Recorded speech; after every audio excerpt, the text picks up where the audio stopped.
So I want to tell you a little bit about this. Misty and I talked about these chants and these Sanskrit chanting, and a lot of times, or at least a lot of the people who were coming to Soul Center here, weren't real familiar with Sanskrit chanting. And so it was a little uneasy. It felt a little uneasy being here and not understanding and not knowing exactly what it is. So Misty and I said, well, listen, why don't you, Paula, why don't you explain a little bit about it before we go into it so that we actually can get the most out of the chants. So we're going to start off, our opening chant is called Ganesha Sharanam. Yeah? Yeah? Say it for me again, everybody. Ganesha Sharanam. Ganesha Sharanam. So this is an opening chant, kind of a fun chant. Ganesha is a Hindu god that has the elephant head and the human body. And the elephant head represents the Atman, or the soul, okay, and the human body. So my interpretation of that is, as we chant, we are seeing the reflection of our own selves, because that's what we are. We have this spiritual essence that we are in the Atman, the elevated self, and of course we have this body. We only have to look down at ourselves to recognize that. And in the Hindu tradition, this is usually the first chant, because Ganesha is the deity that we focus on when we are trying to clear out the way. We're trying to clear out the old stuff. We're trying to clear out away any obstacles that we might be feeling. We're trying to put that aside. And Sharanam means surrender. So, see how those two go together? So we move things out of the way, and the way we do that is not by focusing on what's there, but by simply moving out of the way. Moving out of the way. So as we chant this chant, that's what our senses should be understanding, right? To realize that we are body and soul, to realize that in this chant and in this vibration of the Sanskrit words, we are simply removing the obstacles and surrendering to the evolution of our own spiritual development, huh? So that's what we're going to do. Let's get started.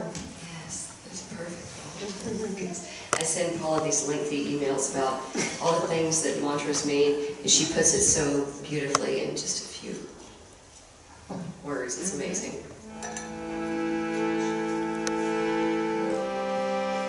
Perfect, though.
So one deep breath in and out. Feel the alignment, feel the pulse of the divine right here, right now. Feel the God of our understanding, of your understanding, entering into your own heart.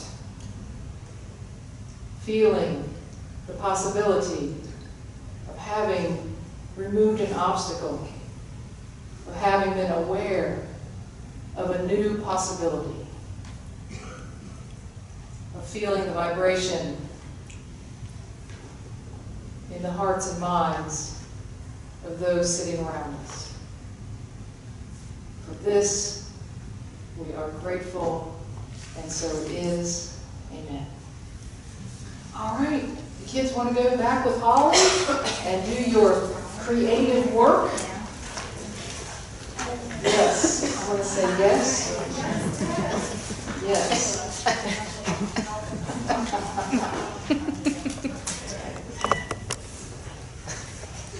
Misty and I talked about getting the kids to do the elephant thing and walking around like this with their moving those obstacles out the way. way. Moving those obstacles, the trunk moving and moving everything out of the way. You know, that's one way to look at the elephant. I've told you a story here before that is also, I don't know if it's a Hindu tradition story, but it's the story of the elephant walking through it and knocking too many things over, right? Walking through with that big old trunk. And one of the ways that the elephant trainer trains the elephant is to simply put something in its mouth, to take its attention away from all this swaying. And you know what happens?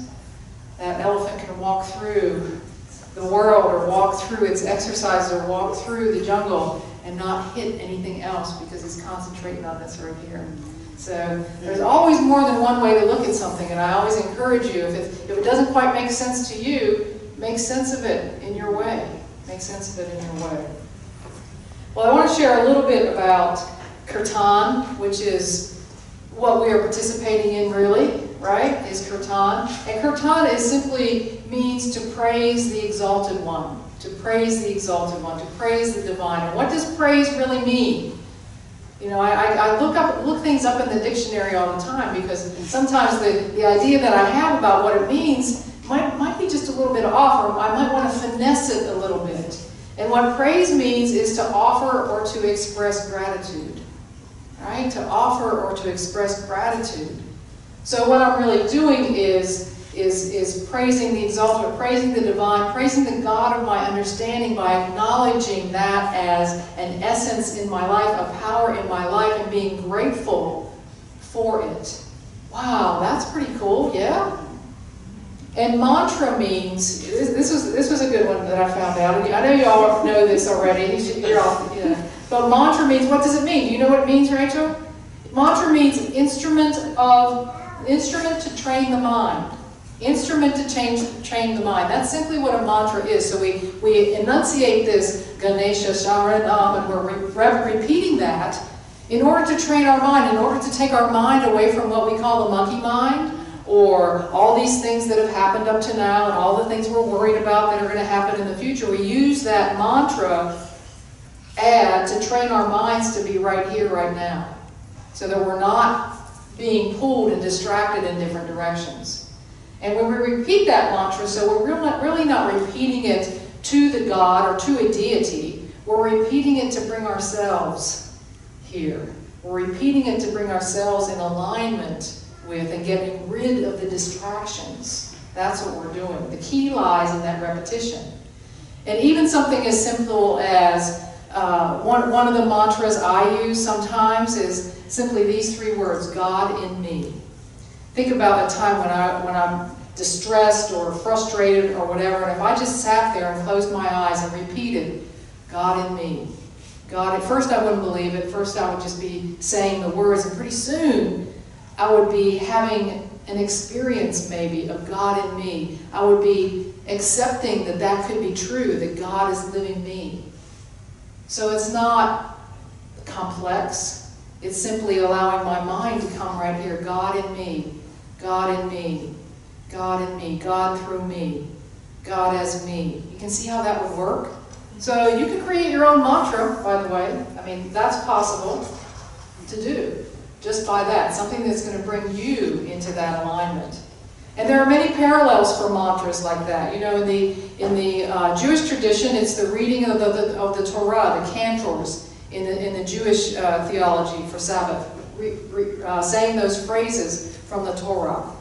There are, have you ever heard a really good church choir?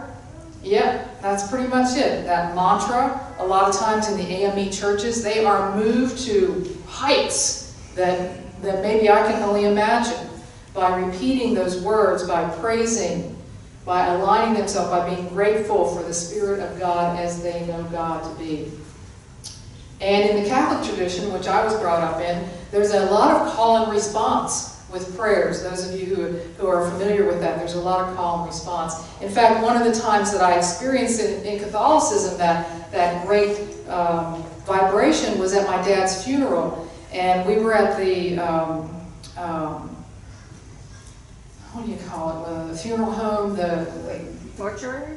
Mortuary kind of place, yeah. That would be the word in the South, the mortuary. Up north, we don't call it that. But anyway, I was home up in Pennsylvania, and the Rosary Society, which is this group of women, and when someone dies in the congregation, they go to the funeral home and they say the Rosary. And the Rosary is a set of beads. There are decades of beads on there, and they repeat, Hail Mary, full of grace, the Lord is with thee. Blessed art thou among women, and blessed is the fruit of thy womb, Jesus. Holy Mary, Mother of God, pray for us sinners, now and at the hour of our death. Amen. And there were about 20 or 30 women, plus the people there, saying that prayer over and over and over again. And I'm sitting there, and I'm feeling like I'm about to lift out of my chair. I mean, the vibration of that prayer and the alignment that they had and the belief that they had about that prayer was amazing. It was amazing. That is mantra, my friends. What we're doing today here at Soul Center is using ancient Sanskrit words. Ancient Sanskrit words that people have been chanting for a lot of years, right? 6,000 years. As far as we don't know how long. It's been a long time. Right? And so the energy and power of all those words, you know about energy. Energy is neither created nor destroyed. It is simply what? Transformed. So all the energy behind those Hail Mary, full of grace, woo, in 2,000 and some years of Christian tradition, or however old that prayer is. And the same thing with Sanskrit, however old that is, the energy of that is still there. And so when we participate in that, we are participating in that energy and that belief that those people, all the way up to now, and we as well, have behind it. It's pretty amazing, isn't it? It's a very powerful way to meditate, really, is what it is. And the important thing is to understand, is to have a sense of the feeling nature of it. This next chant, you might notice on your sheet, there's a lot of words there and I can't even pronounce them. We'll try to do that with Misty and Megan, and we'll try to participate in that. But you know what? It doesn't really matter if you pronounce them exactly correctly. What's in your heart is the most important. And it doesn't matter if you catch on to one word and that's your word and you can say that word over and over. You know, whatever it is, it doesn't really matter that it's perfect. It doesn't matter if it's perfect. What matters is the focus on the experience of the divine. Does that make sense to you? I want you to know that about these words. And we don't even have to repeat the words necessarily. What happens is when we're really here and our mind is not wavering from where we are, is that we can begin to feel our oneness in this room. That vibration that transcends our bodies, that goes out, and we're like, we feel that oneness. If we're chanting, a lot of times, instead of hearing our own voice, we start to have the sense that there's one voice, that there's one vibration happening. You know, that's really the advantage or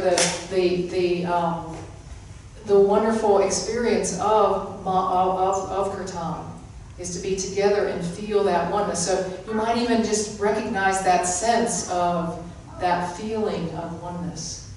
What a wonderful thing, huh?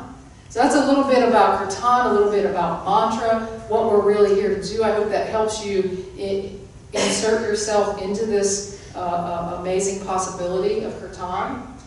The next chant that we're going to do is the main chant, and it's called the Gayatri chant. It's one of Misty's, I don't know really, what would I call it? I don't want you to call it. I know you told me what it is, but it's really an exciting one for her, as well as an amazing possibility one for her, I would say. That might be right. Yeah. It might be close. Sure. This chant is all about light. This chant is all about the light and light moving from here and recognizing light in here, and then recognizing more light in here and more light out here, and that evolution of light and love lifting us in alignment with God, with Allah, with Spirit, with Krishna, with, what are the names, right? And opening us up to light, more light. Amazing. Now it's getting cold in here. I'll fix that in a minute. On your card, there is a quote that really is the essence of this chant, and that is, "Please empower my soul to find you in the darkness." That's really what we're calling to. Empowering my soul by calling for more light, more love, and feeling this loop then of love, this loop of light that envelops us and draws us to an understanding and experience of our oneness with the universe. Woo! Are you ready for that? So we're going to get started. Are you guys ready? I'm ready. All right. I'm ready to be called home by the universe.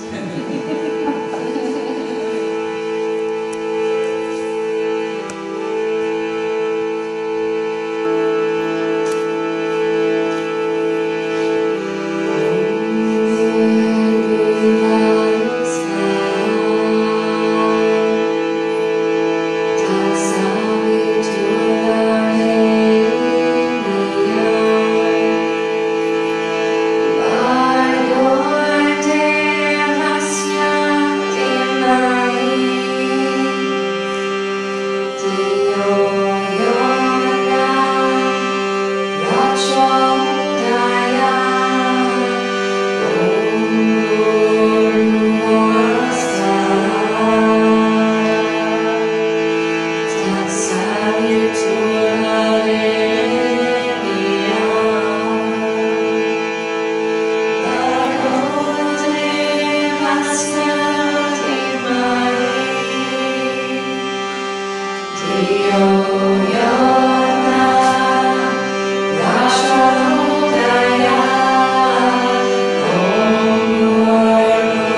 Dio Yona Prachodaya Om Bhuvasvaha Tasaviturvarenyam Bhargo Devasya Dhimahi Dio Yona Prachodaya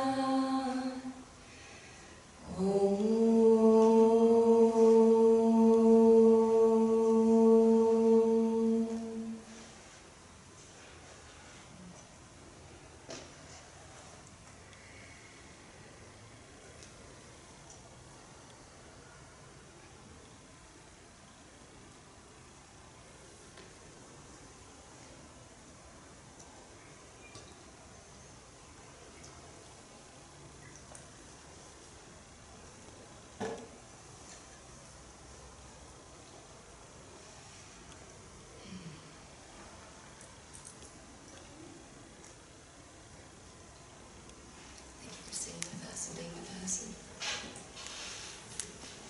just being you. That's all you need. I'm gonna let her own. Yes. Oh, Yeah, let's do it. let's do it, right? Solid Om all together. Let's do it. Or a few. Yeah, you won't.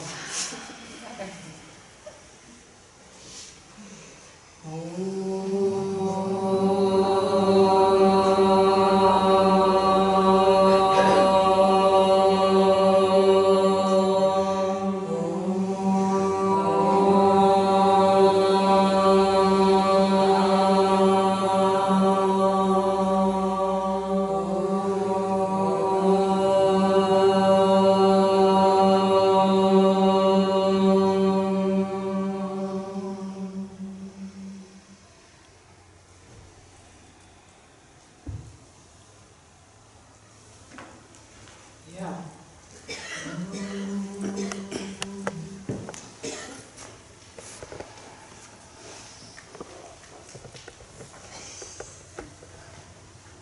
She's in trouble today, right? Who's in trouble? Rachel, I guess. Rachel in trouble? So I hope you know, that was amazing to me. There's no words really. We have an ending chant that we're going to do together. It's simply the short chant there, the Aham Prema. Yeah. And this means I am divine love. How many times a day you say that to yourself? Never. Not enough. Never? Yeah, not enough. Well, here you have a chance to say, I am divine love. And really what the essence of it means is, may this unconditional love fill me completely, and may I radiate it out to all beings. Right? It's not like I, because I own it. It's I'm claiming the divine nature that I am, and I'm radiating that same love out to all beings. Maybe in this day and time, and maybe so that everybody knows that themselves.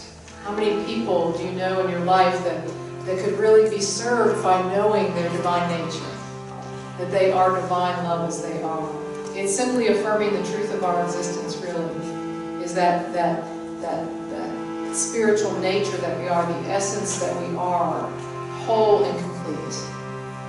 So I want you to feel it in this mantra. I know we'll be able to sing this maybe more easily than the last, although I don't know, maybe you know if I was singing it well. I was right behind you. Yeah. It doesn't matter how well is what I said. It matters the essence of it, right? To feel that loop of love. Well, this one right here, I am divine love. Aham Prema.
yeah, that. Yeah.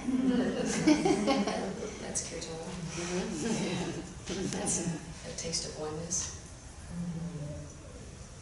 So if there's one thing that, if there's only one thing that you might take today, those two words, Aham Prema. And to remember that, ooh, it's powerful. You already know, Delia, yeah. Mm-hmm.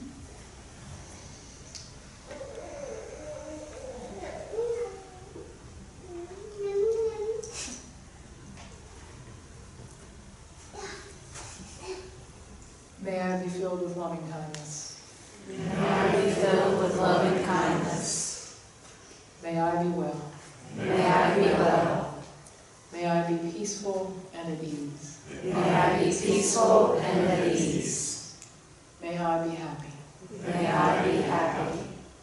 May all beings be filled with loving kindness. May all beings be filled with loving kindness. May all be well. May all be well. May all be peaceful and at ease. May all be peaceful and at ease. May all be happy. May all be happy.